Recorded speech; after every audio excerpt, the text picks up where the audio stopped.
Welcome, Fountain Valley residents and business leaders, to the 2018 Candidates Forum for City Council. My name is Mary Parsons, and I am the President CEO of the Fountain Valley Chamber of Commerce. This forum is a public service brought to you by the Chamber. The candidates drew random seat numbers and will get opening statements in order number 1 through number 8. There are 3 topics for this forum: economic viability for the City of Fountain Valley at the sunset of Measure HH, managing the development of the Crossings Project, and the homelessness housing crisis in Orange County. To keep the discussion fresh, the same questions will not be asked of all 8 candidates. Instead, we have developed 4 questions per theme. The candidates will be grouped into 4 sets of 2 candidates for each round of questionings. Pairs of candidates will follow a 2-2-1 format. Chosen by random, one candidate will be asked a question and given 2 minutes to respond. Their partner will then have 2 minutes to compare and contrast their answer to the question posed by the moderator. Finally, the candidate that spoke first will be given 1 minute to answer, clarify, and expand on their original answer if necessary. Thank you, Mary. We'll begin today's procedure, which I hope will be enlightening to everybody, with the opening statements from all of the candidates. They will have 2 minutes for these opening statements. Mr. Grandis? Thank you. I'd like to thank the Chamber and Mary Parsons for putting on this informative event tonight. My name is Glenn Grandis. I'm a 38-year resident here in Fountain Valley. I went to Fountain Valley High School. My children went through the schools here and graduated here as well. I am your hometown candidate. What is important in a city council member is somebody who cares about the city, somebody who puts residents first and puts them above their own personal interests. It takes dedication, experience, and trustworthiness. These are the characteristics that I will bring as a city council member. My tagline for my campaign is making a difference in Fountain Valley. I have dedicated my entire adult life to doing just that.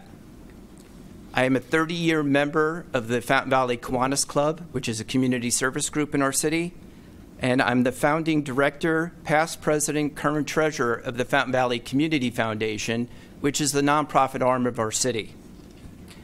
In my fundraising activities, I have personally directed over $1 million worth of fundraising for nonprofits in our local community.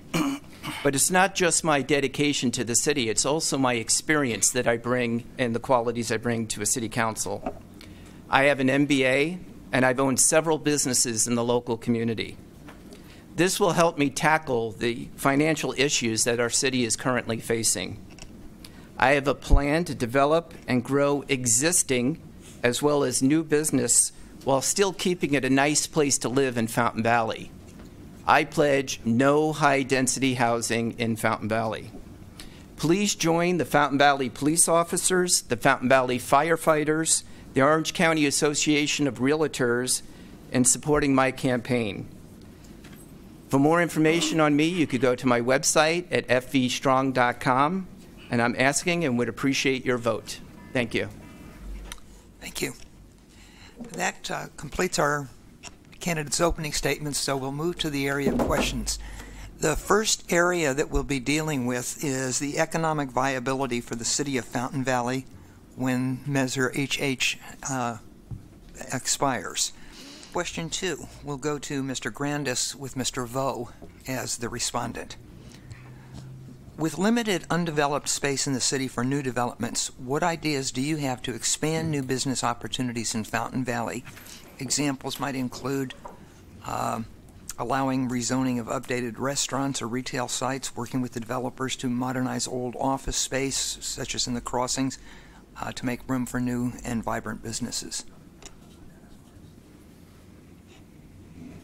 So there is limited space here in Fountain Valley, and with the zoning change over in the Crossings area, a lot of this is already allowed to happen. So with the rezoning, that doesn't mean that any project is in place right now. It means that the landowners who are there have the right to make a change in that area if they so choose, or they can keep it the way it is if they so choose. One thing that I would like to see over in the Crossings area is a quality hotel. And the reason for that is per square foot, there is no better business for the city of Fountain Valley than building a hotel because of the occupancy tax that is associated with it. There's lots of land maybe over by the cement truck or where the cement factory is. I would like it to be against the freeway and away from residential area, but there's definitely room there if we can make that happen. Right now, we don't have much conference space in Fountain Valley where there's a restaurant as well. So that's something that our residents can definitely use. The other thing is this is a revenue stream that doesn't cost Fountain Valley residents any money. Right now, Hyundai in Kingston has lots of corporate visitors, and there's no hotel space for them to stay at, so they go and visit into Costa Mesa or other areas. Our hotels are booked. I think that, again, per square foot and the amount of revenue that could come in, a quality hotel in that area would be definitely viable, and that's something that I would totally support. Mr. Vo? Well, the city of Fountain Valley is 97% built out. We don't have much land. The city council rezoned the crossing 162-acre last March. Was a revitalization of that whole industrial area. I wrote an article a few months ago. It's a beyond 20-year vision. It's something that will be planning out, and it will take time for it to grow. But we are laying out a roadmap, and I agree with Glenn. We actually has a business development employee in the city actively seeking large enterprise. We have hotel developer that talking to the city right now. But all of that's happened because what's going on in Fountain Valley? The city is safe. The city is sound financially. The public safety that provide to our residents by our police, our fire department, that brought the attention of the developer. That brought the attention of the mega hotel that want to be in Fountain Valley. So I believe that there are room to grow, and there are chance that the city can make the Fountain Valley crossing happen in the next 10, 15, 20 years. Thank you. Okay. Mr. Grandis? Thank you. Yes, I think that the other thing we want for that area are quality restaurants. Right now, when people we have lots of fine restaurants in Fountain Valley, I will say that, but the higher-end, real quality restaurants, our residents are going to Bellaterra, they're going to South Coast Plaza, and that's where they're spending their tax money. Our residents want somewhere within Fountain Valley that they can come and gather and meet and have a good time. The other thing is we have lots of our neighbors from Huntington Beach and Westminster who come to the 405 freeway, and they're not spending their money. If we had a nice quality area there, that could happen. But one thing, again, I will state is in this nice quality area, I will not support high-density housing. Thank you. Okay, that completes the questions in the first area.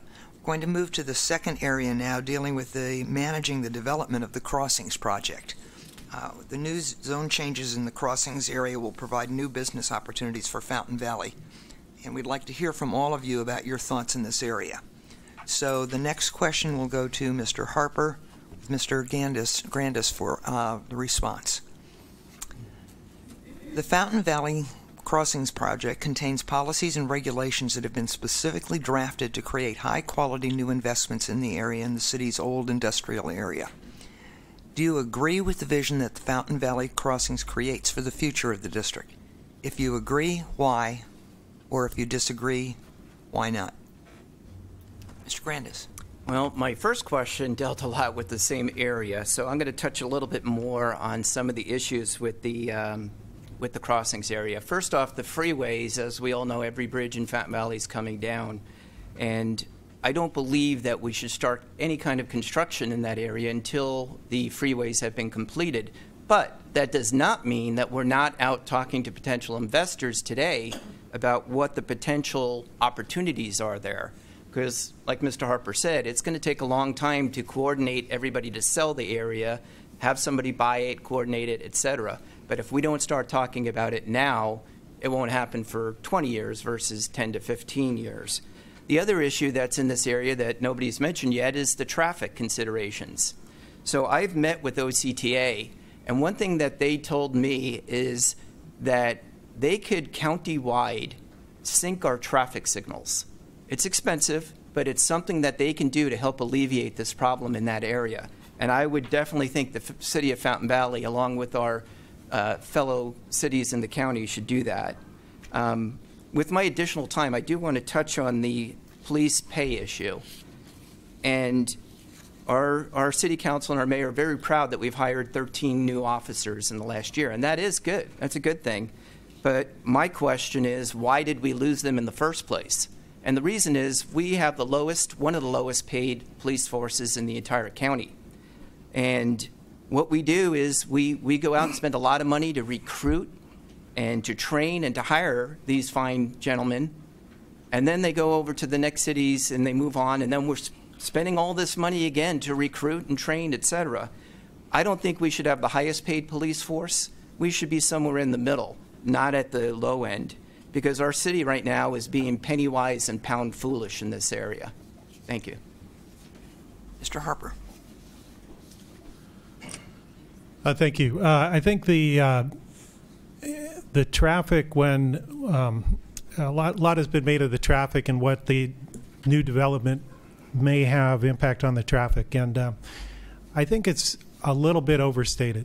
There's going to be new development coming in, but there's also existing development that's there already. So when you replace an industrial area with a retail store, it may not create as much traffic as some people expect. In the traffic study we did with the Fountain Valley crossings, there was not a huge impact on traffic. So I'm hopeful.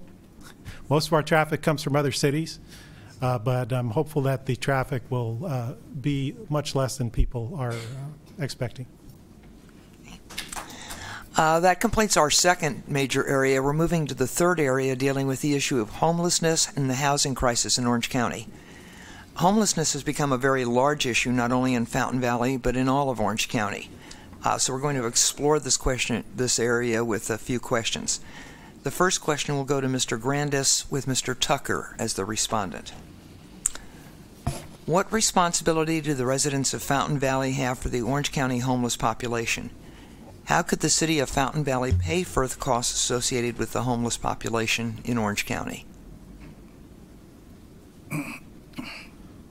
Well, the first thing we have to remember is that the homeless population, first and foremost, they're humans. And I think as a society, we all have responsibility to do what we can to support fellow humans that want to get help.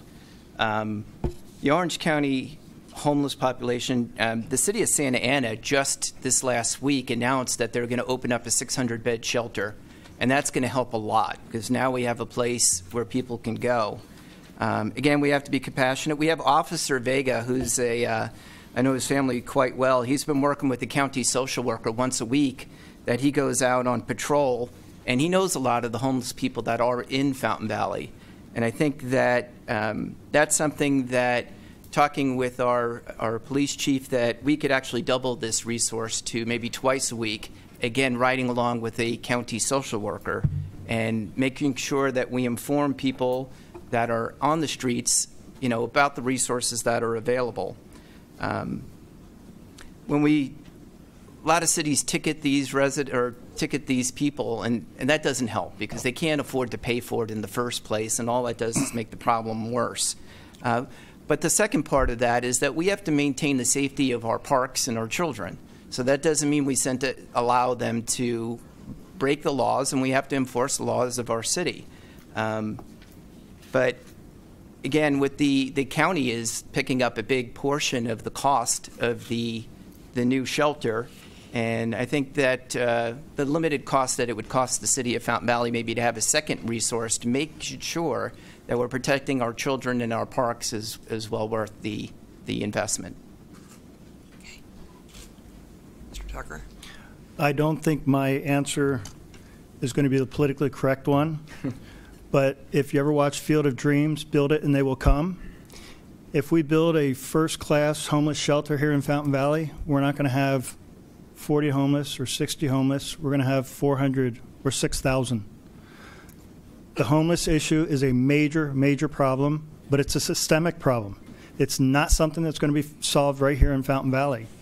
We run the state of California gives and gives and gives. And if you give something to somebody that doesn't cost them anything, that means somebody else must spend money that they get no return on their investment. I've worked every day since I was 18 years old. I work very hard, and my taxes support those who won't or don't. When the Constitution was written, there was a separation of church and state. And the purpose of that was so that the state would do what the state is supposed to do, and that is public safety and public welfare.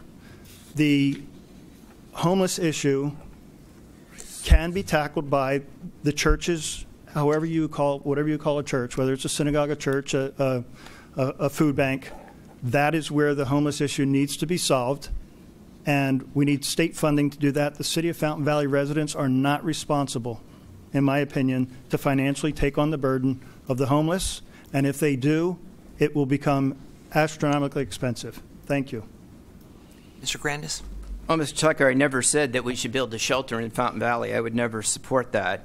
And the question was regarding what are the city costs to the residents and to Fountain Valley. And the only cost I would agree to is, again, that second resource that rides with a county person who the county pays for. And that should be really the only cost that we have for our city. Doing nothing doesn't help. If we do absolutely nothing, the homeless are, we're not going to be redirecting them to their available resources. And I think that approach would be even worse. So I'm not saying we're going to invest in shelters and we're going to, spend millions of dollars on this. We could invest just a little bit to keep our parks and our children safe and do our fair share. Thank you. That completes the prepared questions that we have. We do have time so that I can ask you one question that will go to everybody, kind of the standard format that most forums tend to use. So we'll give you 2 minutes each to respond to the following question. As an elected official in Fountain Valley, what will be your primary focus if elected? Mr. Grandis. Thank you. Just a clarification on Prop 5, because I don't believe the two candidates who answered that understood the question really, because Prop 5 is very good for seniors. It gives them choice. Right now there's only a few counties in the state that allows them to transfer their Prop 13 basis. Prop 5 will allow them to transfer it anywhere in the state. So it's really good for seniors who choose to move. There's a lot of seniors who have lived here 50, 60 years in two-story homes that can't move because they don't want to lose their Prop 13 basis. So Prop 5 is really good. It's also really good for the city because if the seniors do choose to move and somebody else moves in, the property gets revalued at the current rate. So it's a win-win for the seniors and it's a win-win for the city. So I just wanted to make sure we're not scaring seniors, and I clarified that. In terms of what I will do for the city, I have a 5-point plan. If you look at my website, fvstrong.com, over 1,000 people have taken a poll that I put out there on what's important in the city. So it's not important what necessarily just what I think, it's what the residents think.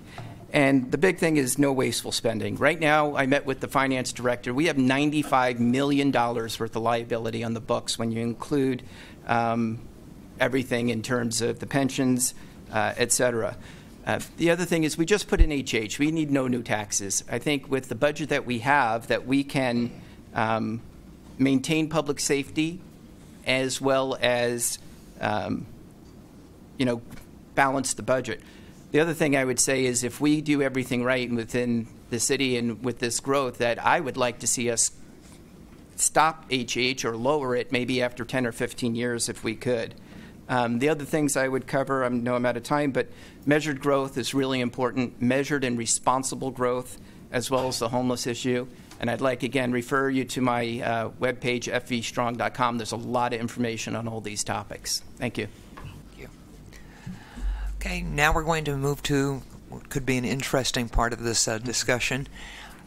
We'll just go down the line. Each candidate will be given an opportunity to ask a question of one other candidate. It's the candidate's choice. You'll have 1 minute to ask the question, and whoever is chosen, you'll have 2 minutes to respond. Mr. Grandis. So I was asked by somebody, is this campaign the hardest thing that I've ever gone through? And the answer is not even close. The hardest thing that I've ever gone through is raising a child with autism. I have a son who has very limited speech. He's 28 years old now. Are you heading toward a question? I am. And that's the hardest thing that I've ever had to do. And, develop the programs in school, and also the fundraising that I did for autism. I've raised over $300,000, top fundraiser for Walk Now. So my question, I chose somebody randomly, and Mr. Harper, it's you again. Oh, me again. Okay. All right. My question to you is, what is the greatest challenge that you had to face in your life, and how does that experience relate to what you'll do as a city council member? Okay. Well, I suppose I think the greatest challenge for me has been starting a business. I was in the private industry for 20 years, and then in 2009 the recession hit, and it was tough to find a job. And Mr. Harper, your question? I do not have a question. Okay, that takes us to the end of the question period. We can now move to the 2-minute closing statements that each individual will have an opportunity for. Mr. Grandis. Thank you. I'd like to thank the audience here tonight and those that are watching at home on TV, because it's important what you guys think. You guys are the decision makers. And I hope that you found that I understood the issues tonight, and that the way that I answered the questions, that I've earned your support tonight. I believe I'm the best candidate to move Fountain Valley forward, but still maintain our nice place to live. I'm dedicated, experienced, trustworthy, and I promise to work hard for our Fountain Valley residents and families. We have economic issues. I met with the finance director. We have $95 million worth of debt. With my MBA and my accounting degree, I believe that we could take care of this debt and do it quickly. We don't want to leave this debt to our children or grandchildren. Somebody like me can help manage and pay off our debt, and we can do that by controlling expenditures, and we can engage in responsible economic development. I have a proven track record. If you have a student who's gone through Fountain Valley High School or through the Fountain Valley School District, one way or another, there's a good chance they benefited by my fundraising activities that I put on. I've helped raise over $1 million for nonprofits in our community. And that's both the sports teams, the Royal Regiment, the theater, the Cancer Society, and numerous autism groups. I am making a difference in Fountain Valley, and I will continue to make a difference if I'm elected to the Fountain Valley City Council. So I ask you to join Business and Public Safety, and it's not often that you get Business and Public Safety to endorse the same candidate.